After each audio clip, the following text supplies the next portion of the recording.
Oh, look, this is time for the Hume Football League report, and Phil Bouffler, he's pretty fresh from his weekend off, probably fresh from overnight temperatures too at the moment around Lockhart and that part of the world. Phil, how are you? Well, it's a bit fresh rain this morning. It was a bit cold enough. I think about around 10 o'clock was still 3 degrees or something. So listening to the local news, they said it was the second coldest morning for 26 years or something. Yeah, I reckon around the -5 in your part of the world. Yet to verify it, but the crops won't be standing up tall with that. They'll be icicles. They won't be real keen on that, so anyway. Yeah, so that's fresh. So anyway, it's winter. So this is more of a historically normal winter that I sort of remember when I first came home from school. These sort of colder winters. So I think it's a bit of a return to normalcy, really. Yeah, it certainly is, and loving it with all the rainfall too. It looks like a pretty good season. I tell you what, a pretty good season in the footy. Top 6, is it decided? We've got Osborne 48, Holbrook 40, Howlong 36, Gindra 28, Brockburn 28, Ramwell-Bundry 28.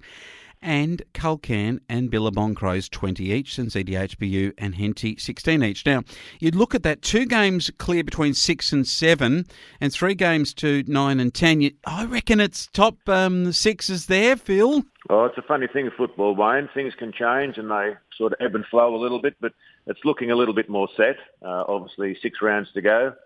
We had a good season, so we're looking forward to the next 6 games to really sort out the probably 3 to 6. There could be some changes.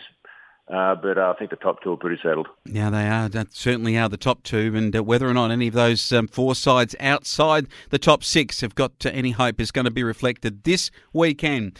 Osborne, the top side, take on Lockhart, the bottom side. This is at Osborne, traditional rivals. A lot of local stuff and a lot of commentary on it, including something from Michael McCormack, who is the federal member and former Deputy Prime Minister. We had him on our program and he actually was calling Lockhart could cause the upset here. I mean, does Michael know more about politics than he does about footy? Oh, Wayne, I don't too much about this, but if they talk about upsets, this could be one of the greatest upsets the world's ever seen if Lockhart beat Osborne, so that would be highly improbable, but it's a funny thing, but I don't think it's going to be that funny, but I'll go to that game. I'm actually going to support the Lockhart netball. I could wear my heart on my sleeve for that game. I've got my niece playing for Lockhart this weekend, so I told her I'd go and see her play, so I'll head out there and see the netball and the football. Oh, good stuff, Phil. Well, you've been very diplomatic there, and I reckon Michael McCormack might just have been diplomatic too for all of those Lockhart electors for him in his seat of Riverina. I'm tipping Osborne to win it. Howlong and Ramwell-Bundry-Waller, this is an absolute beauty. The 2 sides at the last 4 rounds, neither of them have lost. They go back to round 8 where each of them lost by 3 goals on that round. They now come up against each other in, I think, one of the key matches of the round at Howlong. The Spiders are going well, but the Giants could just come and kill a Spider. They're up and about a little bit at both those clubs. Been a bit of there was an article on Howlong during the week saying how well they're going and how much they've improved from last year, but they're pretty similar sides, so it's been a good coaching effort down at Howlong. This is probably the game of the round, and arguably they're the 2 form sides. So other than Osborne, obviously, but this would be a fantastic game. So I think I'll just slightly favour Howlong. All right, I'm going with the Giants in a thriller. This is a beauty too. Henty take on the Billabong Crows. If either side were to have any finals aspirations kept alive at the Henty new facility, they'd have to win it, whichever one was to win. But I think Henty might at their home deck be able to edge out the Billabong Crows. Yeah, I agree, Wayne. I think Henty might be a little bit too strong. Fantastic facilities. I haven't got out and have looked at them yet, but I was at Holbrook and saw their new facilities 2 weeks ago, and they were just unbelievable. So I'm looking forward to getting there. They've got a few home games. I think that's 7 home games in a row now. So a lot of the clubs, obviously Henty couldn't play there when the renovations were happening. So the club's been very good to have some away games and that sort of thing and shift the draw around a little bit to accommodate Henty. So they've got 7 home games in a row. So I think Henty will be too strong in this one. Oh, yes, it's a beauty. A great match-up between these two, and the Crows have been improving. I'm going to tip a little upset. The Crows may be in a thrilling match. Gindra take on Holbrook. Another thrilling match. Gindra have got to show what they've got. We know Holbrook have been very good just behind Osborne in the top of the stakes. But Gindra, they're the side at home, the Bulldogs, that could cause a problem here for Holbrook. On paper, there's not a lot of difference in these sides, Wayne, but probably Holbrook are playing a little bit more consistent football. They'd be upset. They were disappointed with their loss to Osborne, and the Gindra people have been up and down a little bit. So if whoever wins this game, it'll be a very good and defining win for them. I think Holbrook will win. What about Culcairn taking on the CDHPU again? It is two sides that are both desperate for a win, and do you reckon for the Lions, if they can win it at home, it keeps their finals hopes alive? Again, I'm thinking a little upset here, and maybe the Power get across there and win. There's a lot of clubs this round who need to win to keep their final. So a lot of those clubs have got the destiny in their own hands a little bit. So Culcairn, they'd be. I think it'll be a close game, this. But I just think the Power haven't sort of been playing to their potential, and I think at home probably Culcairn might get this. All right, final one is an absolute beauty. We've got the Murray Magpies taking on Brock Barham. Now, if I had said that a few rounds ago, you might have actually thought, gee, that's a bit of a strange call. Last week, the fortnight ago, the Murray Magpies actually had a win.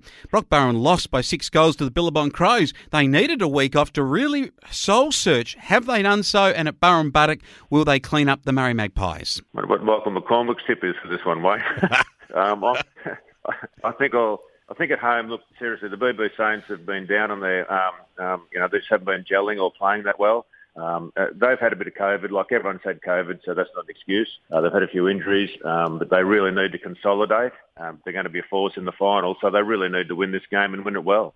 So I'm expecting them to lift, and at home I think they'll be too strong. But the Magpies are playing good footy. Yeah, I tell you what, the only reason he didn't comment on this is it's not in his electorate, Phil. It's in Susan Lee's electorate down that part of the world, the seat of Farrer. But look, it's a good weekend of football, and everyone's back after a weekend off. I know that you had some family catch-ups and that, but people back on the footy field cold.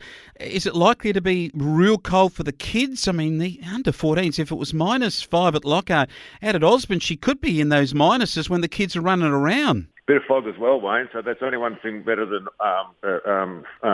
frost, and that's fog as well. So, I always feel sorry for the under-14s. They get the worst conditions of the whole day. So it'll be fresh. I'm not sure what they're forecasting, any frost or anything like that, but it's going to be, I don't think it's going to be all that warm. Might be 14 or something like that. There's a bit of a cold change that's come through. So, and then they're forecasting more rain here for Monday, Tuesday, I think, as well. So it'll be a good crowd. I think it'll be a sunny day, and I think it'll be a good crowd.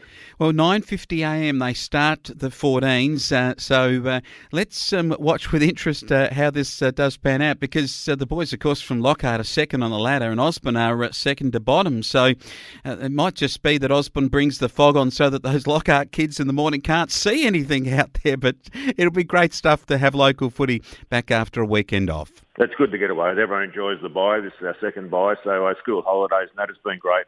It gives families a bit of time to get together and stuff like that. It's a bit of a impost football sometimes, and but then again, to get the families together for a day at the footy is a great thing as well. So the crowds will be back, everyone's refreshed, and as I said before, 6 runs. We've got 6 games into the before the final series starts, so we're looking forward to that. Oh, it's great stuff. Great to be back without so many of the imposts that we had in the past 2 seasons, and fantastic, Phil, to hear you're getting out to have a listen and have a bit of a watch with your niece playing for Lockhart against Osborne. We'll look forward to your commentary next week on Hume Football. You have a great weekend. Same to you, Wayne. Thank you.